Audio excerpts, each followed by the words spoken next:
Without further ado, may we now pass the time to Ms. Mandy Cheng, please. Thank you.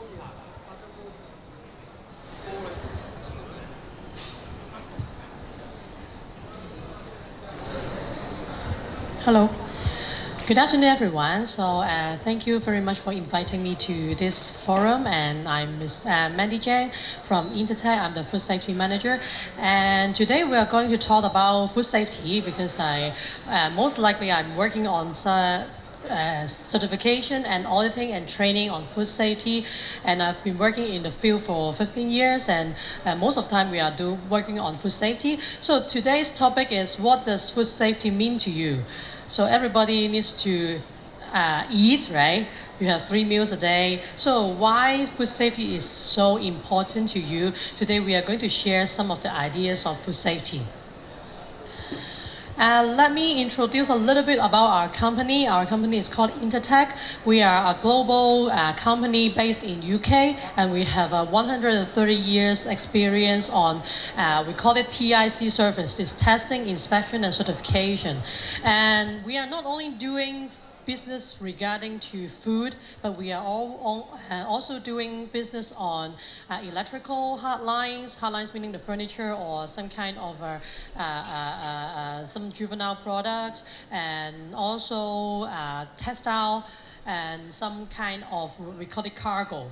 And this slide actually is based on food only. And we are all around the world, and you can see that we have different kinds of certification and trainings and laboratories around the world.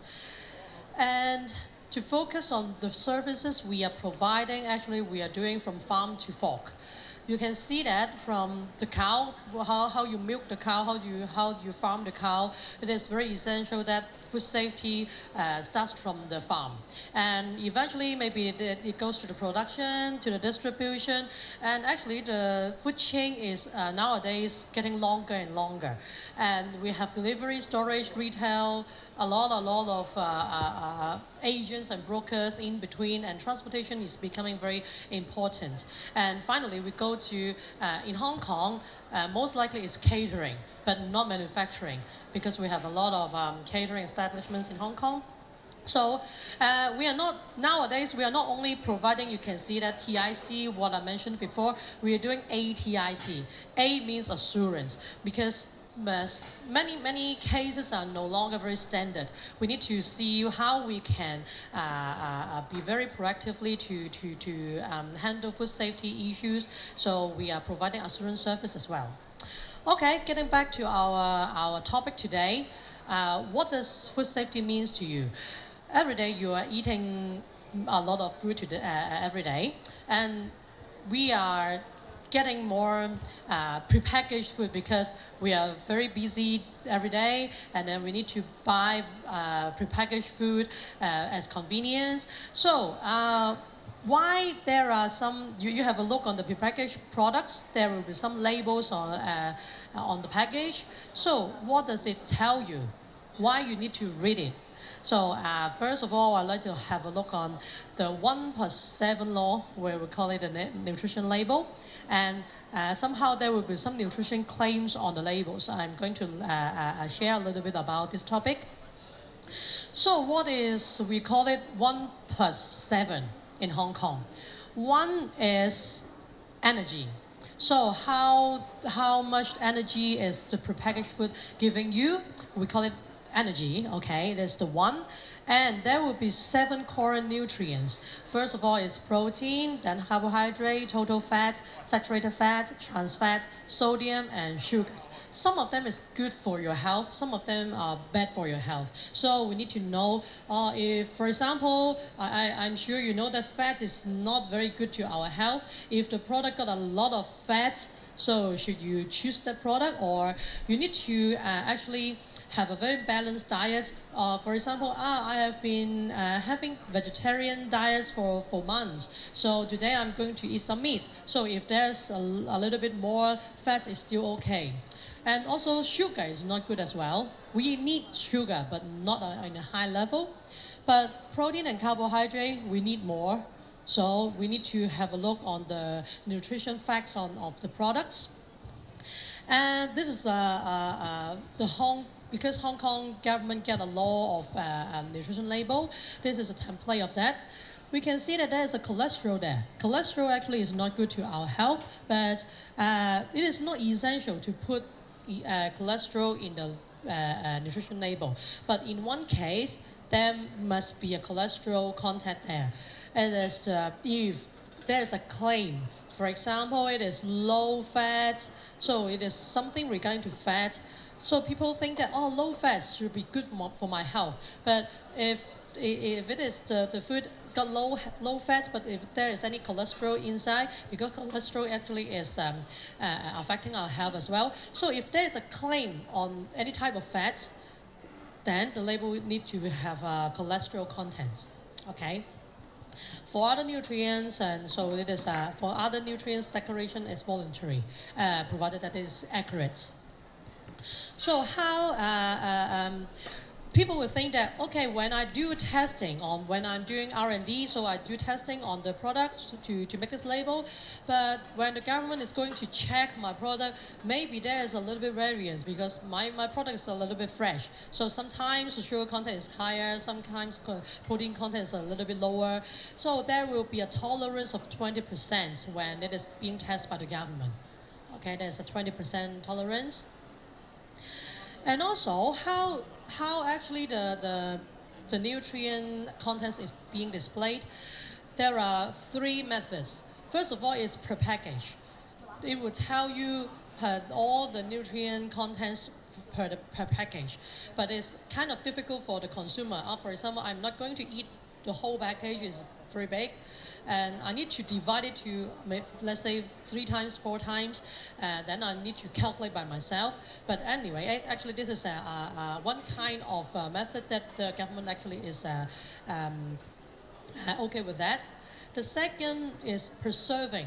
First of all, the manufacturer need to set the serving size of each of the products. For example, 30 grams of cereals, for example, maybe. So the content, the nutrient level will be based on serving. And most commonly, it is per 100 gram or 100 ml. It is more convenient because even the package is big size, bulk size, or small size, we still can use per 100 gram. Okay, so it is more common in Hong Kong. And next comes to the nutrition claim. What is the nutrition claim? For example, we can say free of sugar, free of cholesterol, or very low, low, high, or source. What is the meaning of free? I'm not going to go into the details of the figures, but you can have a look. For example, the fat and sugar, there's a amount. If it is lower than 0.5 gram, you can say it is free. And there's another rules for the sodium. And for very low, it is only for sodium only. There's a limit of sodium if you claim it is very low of sodium. Here comes to the low. Low will be separate into solid food and liquid food, and different nutrient contents. We have different guidelines on that.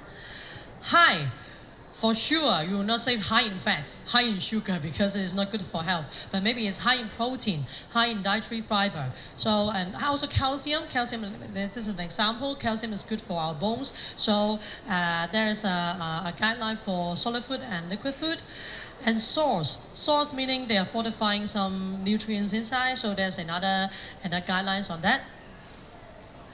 And there are some similar words that is approved by the government as well, like little contains a small amount of, super low, zero, and across meaning there is no or free, good source of, rich in, etc. And another claim is comparative claim. Comparative claim, for example, I have 2 drink products, and one of them I want to make it lower sugar, but I cannot make it to low because low is less than 5 gram per 100 ml. Because of the quality or flavor, I need to adjust to a little bit higher than 5. But I have 2 products. this is lower in sugar. So there should be 25% less than your original product. Then we can call it less fat, less sugar. And also for higher, I have fortified some dietary fiber in one of my products. So you need to have at least 25% more dietary fiber if you need to claim it as higher dietary fiber, extra dietary fiber, etc. Okay. Finally, it is the functional claim. For example, this product is good for your bones. So how they can claim this is good for your bones? There should be some science support before you put your claim on the label. Otherwise, people will shoot you. You have done this science research or whatever. So we need to have some kind of science background if we have a functional claim. Okay, so what is expected in the food label? When you have a look on the food label, what is inside? It is only regarding to the Hong Kong law because different countries got different requirements. First of all, it is the name of the food. It is essential, and also the expiry dates. I will talk about the expiry date later, the use by or best before, and the nutrition label, list of ingredients, including the allergens and other additives, name and address of the manufacturer or packer, count, weight or volume, and finally the special conditions for storage or instruction for use. This is a typical label in Hong Kong. If the label is being done wrongly or you did some wrong figure there, actually there's a law. This is under Food and Drug Regulations. The maximum fine it will be $50,000 and 6 months imprisonment. Okay, we talked about the expiry dates. So what is the difference between best before and expiry date? Can you distinguish them? Some of them you can see that as use by or best before. Best before, people think that it's still good if it is passing the best before date. So how we can distinguish them? So I have a very short video to share with you.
Okay, so this video actually tells you very a good difference of best before and the use by. And okay, so some common misconceptions, I would like to draw attention of 3 of them. First of all, is it best before and use by dates are the same? After the video, I will show you that it's not the same. So best before is regarding to the food quality. For example, I have biscuits. If it is expired, I would call it the best, past the best before day. It will be, the quality will be not as good as before. Maybe it's a little bit soft, it's not crunchy, but it is nothing to do with food safety. Okay, but if it is use by date, it means that this is a perishable food. If it is passing the use by dates, it will have food safety issue. Okay. And it is unsafe to eat any food beyond the designated dates, regardless it is best before or used by. Is actually, I think, is quite similar. After the best before day, you can try it. If the quality you still can accept, it is still okay. But perishable food like milk, cheese, and meat, you should never try it, because this should be not a best before day. It should be a use by day. And finally, certain type of food should carry a particular type of day mark. There is no particular rules in Hong Kong, because the government actually didn't define it. But most likely, as I said before, perishable food we will put use by date. But if it is regarding to the food quality, if a long shelf life food or very low risk food, they can put a best before on that. So another issue is, this is we call it shelf life. Best before, you need to set a shelf life before you can set the best before day. So how we can set a shelf life? Can I set it by experience or whatever? Or need to do a test? I would say that it's a mixture, but not only experience and not only for the testing. It is, there are three elements when we are going to set the shelf life. First of all is the sensory quality. If it is, for example, well, I mentioned before the biscuits, if it is still safe, but it is not crunchy anymore, do you want to buy it? No. So sensory quality actually is one of the very important element we need to look into. And second is the nutrient loss. If it is fruits, I'm sure the vitamin C will lose by time. So if it is 2 weeks later for a fresh apple, if it's cut, the vitamin C will lose, okay? And also the perishability time, it is the bacteria, how they grow. So these are the items we need to think about when we set a shelf life. That is the reason why we have experience or sensory and also some kind of testing. Sensory, what we are going to check, like if there's any stalling, flavor loss, texture changes, chemical browning, light-induced changes, and enzymatic browning. This is all presenting that the food actually is not fresh anymore. So this is one of the things we need to check regarding to the sensory. And we are talking about the testing. Microbial, how do they grow? First of all, we need to think about the mold. How do mold grow? I'm not going to look into it very deep, but there's some figures or charts showing that, for example, the temperature is, if it's higher, the mold can grow better, but they will stop growing at, you see the red line is 50 degrees Celsius, and also the water activity, when there's water, then the mold can grow better. Then we need to have a look on these factors to set the shelf life. Apart from mold, we call it bacteria. Some bacteria can grow, and there's a phase of the bacterial growth where we need to consider it as well to set the shelf life. And some more physical factors we need to think about. This is some charts telling you that how the bacteria can grow. I've circled some of the key points like AW values. AW values mean water activity. It's the moisture. If the moisture is higher, then the bacteria can grow faster. The pH value, actually the bacteria will grow in very neutral environment. If it is acidic, maybe the bacteria cannot grow so well, or either it is very high pH. And also the content of the sodium chloride, it is the salt. If it is more sodium chloride, then the bacteria cannot grow. But some of the bacteria can grow in high sodium chloride, like we call it Vibrio pulmonalis. It can grow very well in high sodium content. So we need to have a look on the concerned bacteria when we are setting the shelf life as well. So what we are going to think about when we are setting a shelf life. First of all, the outside factors, the external factors, and secondly, the type of food ingredients used, and the processing method, the packaging method, and the storage method. If it differs, then the shelf life will be different. For example, if you have a bottle of milk, some of them, the shelf life is 7 days, but some of them, you can put it in the room temperature and for a year. Why is that? Because of the processing. The UHT meal, we call it UHT, we have a very high temperature sterilization, but for the pasteurized milk, the temperature of the sanitation actually is lower, so the shelf life is shorter. Okay, so it all depends on every combination of the factors of the production. So what we are going to do what is the process of doing setting a shelf life? First of all, it should be done at the product development stage. And we need to predict, this is an experience and a sensory. We predict a shelf life on it, and then we set points for sensory and also testing, and then we need to determine if it is canned food, the shelf life actually is 2 years, then maybe it's too long to wait until 2 years, then we sell the product. We may need to consider accelerated tests, and we need to do the relevant test, and finally we can draw the conclusion. Take the cookies an example. For example, I would like to target the shelf life of the cookies to 14 days. This is my recommended test points. First of all, we need to test at least 5 points, but not only the day of expiry, because we need to plot a graph to see if it is growing like this or like this or like this. We need to predict the growth. And also at every single test point, we need to do sensory and also microbiological tests and also physical tests. But the test differs when the days pass. And most likely, we need to, you see it in blue, it is the expected shelf life. We need to test the most items on that, because this is your target shelf life. Okay, so this is an example for this cookie.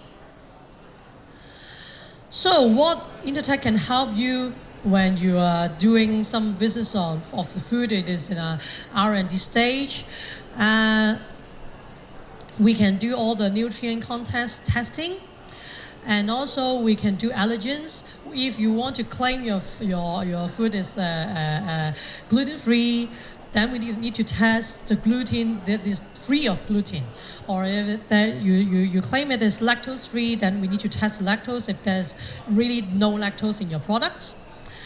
And also we can help on the label creation, label review to meet the local requirement. And also we are not only doing the local business, but if you are exporting your food to other countries, we are doing label reviews for European countries as well. And finally, we can do shelf life testing. If you have a product, then you let me know the processing, the ingredients, how you would like to sell it. Then ourselves actually will set a test plan for your product. This is the kind of assurance service that we can provide. Okay, so this is the end of my presentation. Do you have any questions? I can give you the contact later.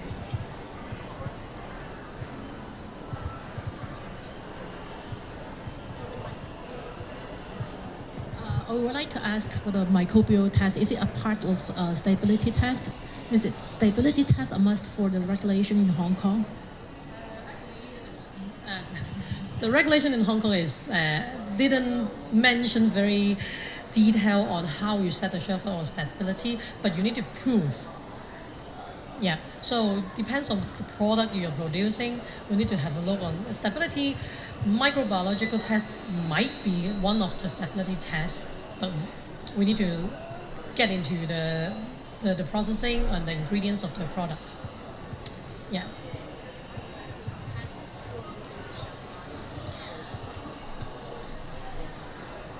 Yeah. Accelerated test is also acceptable, but we still need to do few points, but not 1 or 2 points. At least 3 points, because we need to plot into a graph.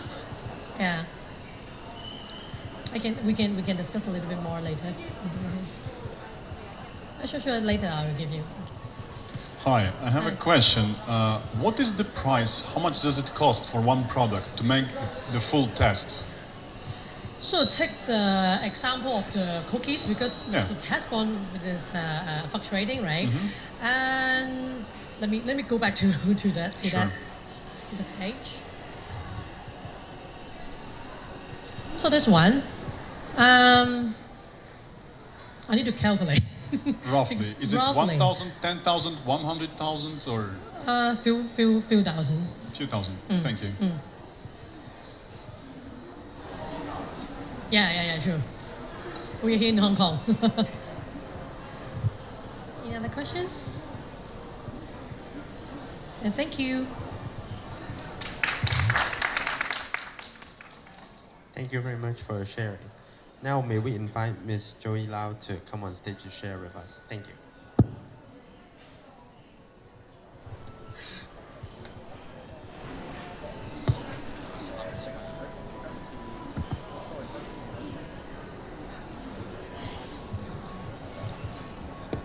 Hi, good afternoon, everyone, gentlemen, ladies. Okay, this is Joey from Chemical, Food and Pharmaceutical Department. Today, it's my honor to be here and introduce our company service and also the food safety regulations and also Chinese medicine ordinance. Okay, actually, STC is based in Hong Kong, and then up to now has 56 years history. And then we have also set up other countries like Germany, Shanghai, Japan, benchmark in USA, and also we have Vietnam and Dongguan. Okay, and then these 3 days we have our exhibition counter at 5C Hall. And then welcome everyone. If you have interest in our service and then talk furthermore, you can visit our counter here. And then you can see there is a red logo. STC Tester Mark is owned by us. Okay, so products to do the safety test and then can have these certifications after getting the safety mark. Okay, today I'm going to introduce the Hong Kong food safety regulations and also the Chinese medicine ordinance. Okay, STC is actually help the food industry to make sure the food quality is safe through the food testing and then to fulfill the food safety regulations in Hong Kong. In Hong Kong, it's under Chapter 132. There are different regulations I will show you here. For example, harmful substance, preservatives, pesticides, residue, coloring matters, sweeteners, and food adulteration, metallic contamination regulations. Besides that, there is also milk regulations in Hong Kong, and also Mandy before also introduced the food labeling for the composition labeling in Hong Kong. And also for the microbiological analysis, it mainly to make sure the frozen confections products are safe in Hong Kong, and then also mineral oil in food. Other than the regulations, there are also some guidelines set for the trade to follow, and then it's voluntary basis. Okay, for example, the microbiological guidelines, and also the labeling of genetically modified food, and also the guideline telling how to reduce the aquaamine, and also how to reduce the sodium level in food, and also reducing the trans fat in food. 5 years ago, there is also a new regulations regarding for the pesticides residue in force. And then in Hong Kong, there consists of totally 360 pesticides for over 7,000 pesticide food pairs. The pesticides residue include organochlorine pesticides, organophosphorus pesticides, and also fungicides and carbamates and purifins. Other than the pesticides regulation, there is also some curing methods food regulation in Hong Kong. Some are permitted colors, for example, natural colors and coated dye colors. These are allowed to add in Hong Kong. However, there are also some banned colors, for example, power red, red 2G, rhodamine B, orange 2, and also Sudan red. And then most common tests that most people will do the testing on the food products are 7 heavy metals. According to existing Hong Kong food regulation for the metallic contamination, there are totally 7 here, including antimony, arsenic, cadmium, chromium, lead, mercury, and tin. And then this is the table listing the maximum allowed concentrations for specified food. And because there are some products may have naturally contain some kinds of metals such as arsenic, so that for the fish and fish product, the maximum allowed level for arsenic is higher. Last year, there is amendment on the metallic contamination regulations, and then this new regulation will become into force this year, November the 1st, to replace the existing food category of all food in solid or liquid food form, increase from totally 19 to 144 maximum levels. So what are add on the regulations? Okay. Now, there are also metallic contaminations for natural mineral waters, bottled and packaged drinking water. There are 7 newly added items, such as barium, boron, copper, manganese, nickel, selenium, uranium. And then there's also amendments on some particular items, such as rice, aquatic animal, fish, fish oil, and seaweed. It will test to determine the arsenic content as inorganic arsenic. And for the fish, other than the mercury, they need to make sure it's not from the methyl mercury. And then for the bottled prepared drinking water, other than the mineral drinking water, mercury will express as inorganic mercury. As I mentioned before, this new regulation will become into force this year, the 1st of November, to replace the existing food category of all food in solid and liquid forms, increased from 19 to 144 maximum levels. This also incorporates interpretation of maximum levels into regulation for dried, dehydrated, or concentrate food, as well as multi-ingredient products, such as, for example, dried abalone or dried oyster. Because of the factors of the moisture dehydrate, so the concentration of the metallic contamination will be much higher. So it may not actually reflect the original heavy metals contamination. Therefore, after getting the results, it is for the laboratory to calculate the dehydrate conversion factor. And then there are 2 phases to implement the new regulation on the metallic contamination. The first phase will be based on the fresh food. For example, fresh food, vegetables or their juice, fresh meat, edible offal of animals and poultry, aquatic animals and poultry, egg. And then the phase 2 will be come into force next year, the 1st of January. Food type other than those mentioned above normally have a longer shelf life or storage life. And then for the preservatives, it's allowed to use in the products to extend the shelf life. But of course, there is for the factory to make sure it's not exceed the maximum permitted level. Below illustrate some permitted preservatives, common preservatives such as nitrate, nitrite, sulfur dioxide, sorbic acid, and benzoic acid. And then to extend the shelf life of oil, the factory will also add some antioxidants in the oil product. It's aimed to prevent oxidation of saturated fat and also neutralize the acidity of oil, stabilize the physical change, and reduce enzymatic and chemical response. Common antioxidants are BHA, BHT, PG, DBHQ. And other than the permitted preservatives, there are also some banned, prohibited preservatives such as formaldehyde, boric acid, hydrogen peroxide, formaldehyde sodium sulfolate, salicylic acid.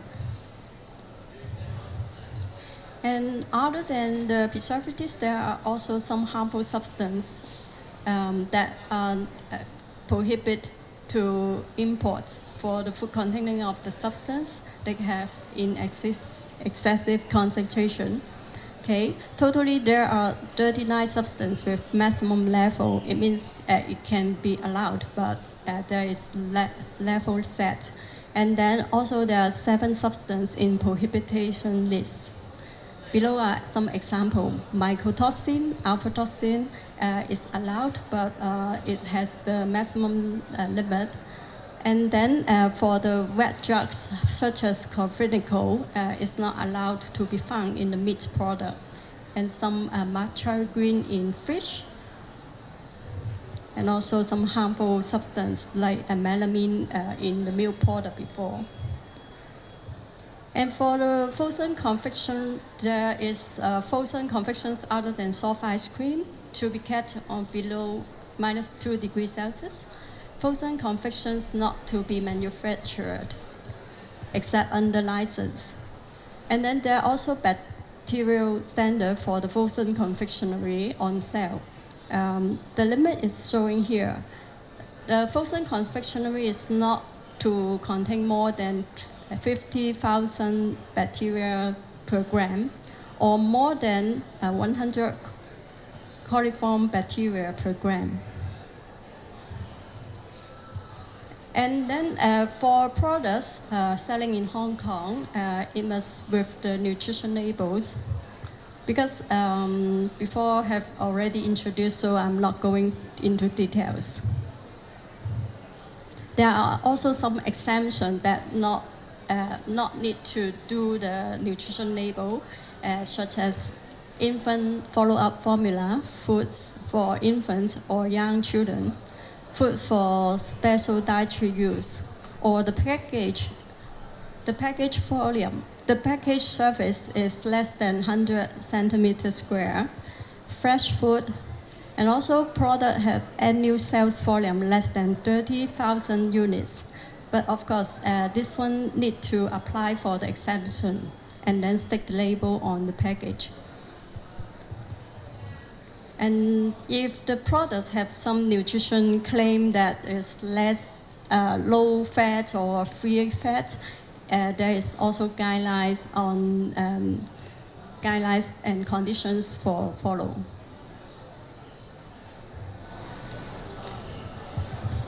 And also, this table illustrates the microbiological guidelines that being revised 5 years ago. According to the microbiological guidelines, there are some parameters such as aerobic colony count, hygiene indicating organisms such as E. coli and Enterobacteriales, and also 10 foodborne pathogens. And then according to the results, it can be classified as satisfactory, borderline, or unsatisfactory. And then the aerobic colony count level, there are totally 14 categories that can refer to. This is the guideline table for the industry to follow. And then this table also shows the hygiene indicating organisms for Enterobacteriales and also E. coli. And then the guideline for the criteria for 10 specific foodborne bacteria pathogens. and share with you some recall case.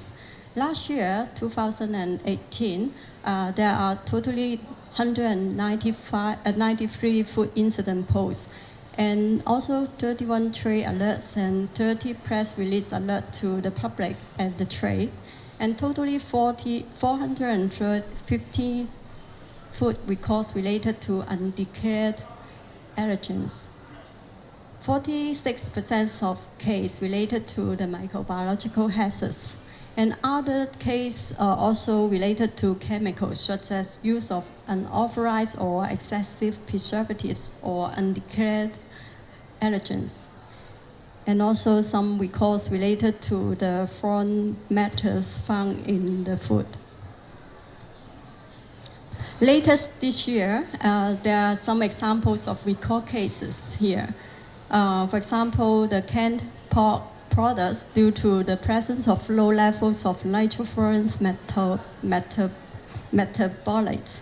Okay, it's a kind of harmful substance. And also a kind of import prepackaged sauce suspect to contaminate with Listeria monocytogen is a kind of microbiological. And a kind of chilled raw beef product from the United States suspected to be contaminated with E. coli 0157.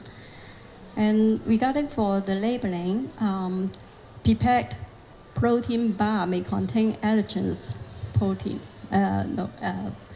peanut. Okay, and then now I'm going to talk about the Chinese medicine ordinance in Hong Kong. This Chinese medicine ordinance had an act 20 years ago. And then the major part of the legal frame on the regulating the Chinese medicine include two parts. One is regulating of the Chinese medicine practice, and the other one is regulation of the Chinese medicine, which I'm going to talk about. So what defined as proprietary Chinese medicine?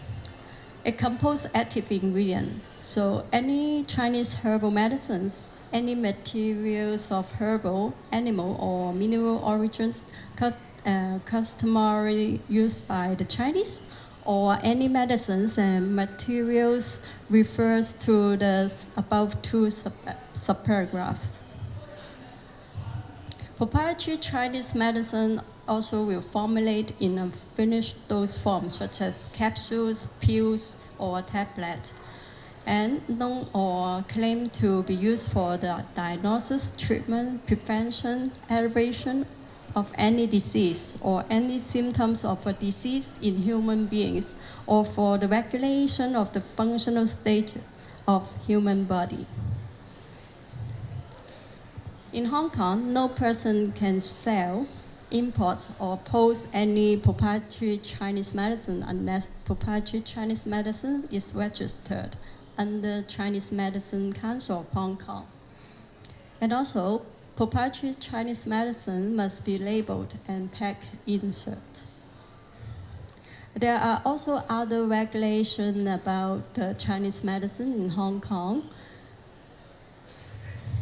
And then if you see the package in the market, normally there must be the either HKP or HKC numbers with the numbers on the package, because as I mentioned before, no industry can sell the unregistered proprietary Chinese medicine in Hong Kong. So HKP, if you see the starting with HKP, it means the product is being transactional registered of the product. It's not complete registration, but the company need to submit the documents to the Department of Health to do the further registration. And then the formal registered number should be with HKC. So what documents should the company to do the registration of the proprietary Chinese medicine in Hong Kong in order to get the HKC number? It include a quality check. What is the quality check include? It means the active ingredient inside, and also the shelf life food stability study. For example, it claimed to be having 3 years, then we will do the real-time storage for the customer to make sure the shelf life can be last for that long. And then for the safety, according to the regulation, they have to make sure it have test the heavy metals analysis, microbial, and also pesticides residue tests. And efficiency test is about to prove the product is useful. So this is all about the presentation, and then our counter is at 5C Hall, and then A22. And then finally, I would like to show our company video to give you some idea of our company.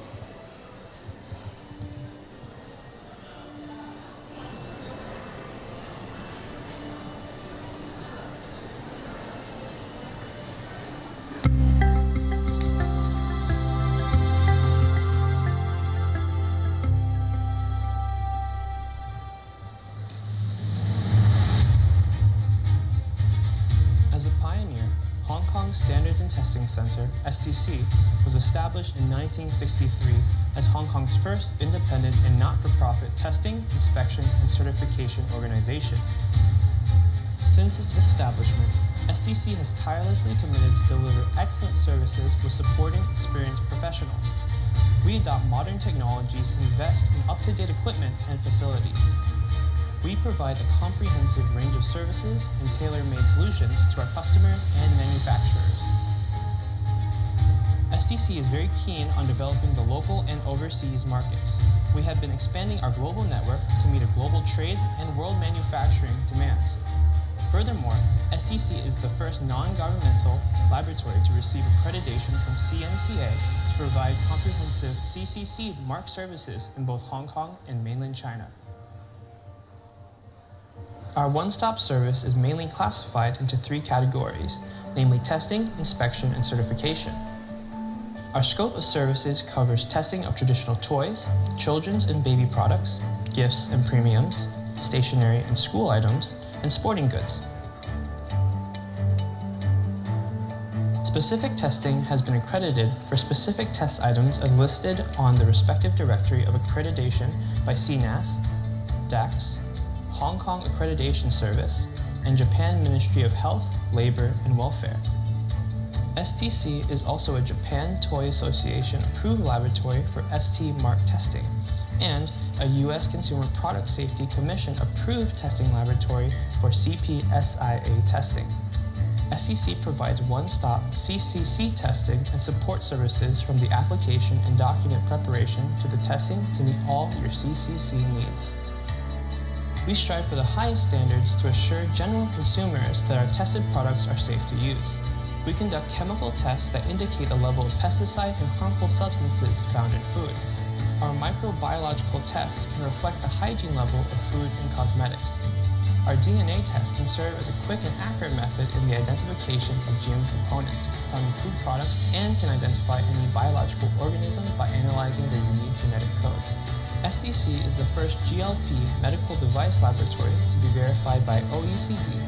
Due to the continuing new law on food safety, such as the implementation of the mandatory registration scheme of proprietary Chinese medicine and a mandatory nutrition labeling scheme, STC has invested in our R&D team and up-to-date testing equipment. We have also strengthened our testing capabilities and obtained the relevant accreditations from bodies such as Hawkless, CMA in China, and Lucidian for ceramic tableware. Electrical and electronic products have become an irreplaceable and essential part of our daily lives. Consumers not only expect these products to be safe for use, but also to be reliable in quality.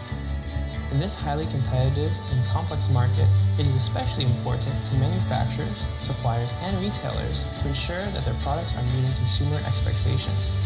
We offer comprehensive electrical and electronic testing and certification services for a wide range of devices, equipment, and household appliances. From product safety certification to tailor-made product performance testing programs according to custom specifications and relevant national standards, SCC ensures that products are safety compliant to international standards and meet quality and performance expectations. SCC is the only IEC-EE certification body testing laboratory in Hong Kong under the China Quality Certification Center, which is recognized as a national certification body in China. SCC can support customers in obtaining CB testing reports and certifications in accordance with the IEC standards. SCC laboratories are also recognized by accreditation bodies such as CNAS, DAX, HOCLIS, and EMSD. The SCC Textile Testing Laboratory has a long history. SCC is the first facility in Hong Kong to offer the service of such testing. In order to meet the various requests of our clients, we have expanded our scope of services from textiles and apparel, furniture and footwear, to material and hardware, as well as building and construction materials. Our rich experience and expertise ensure the provision of quality and reliable services to our customers.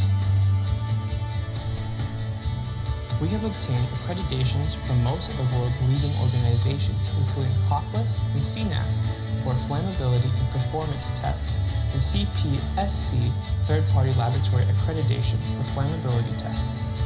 We are also authorized by renowned organizations to conduct the tests in designated product categories. The Hong Kong Inspection Company, a subsidiary of SCC, provides you with a total solution where you can overcome any possible problems that could affect the quality of your goods. We provide a full range of auditing and inspection services for a wide variety of consumer products, from initial factory inspection, inline production checks, to final random inspection when goods are produced. We help to assure product quality, and with our international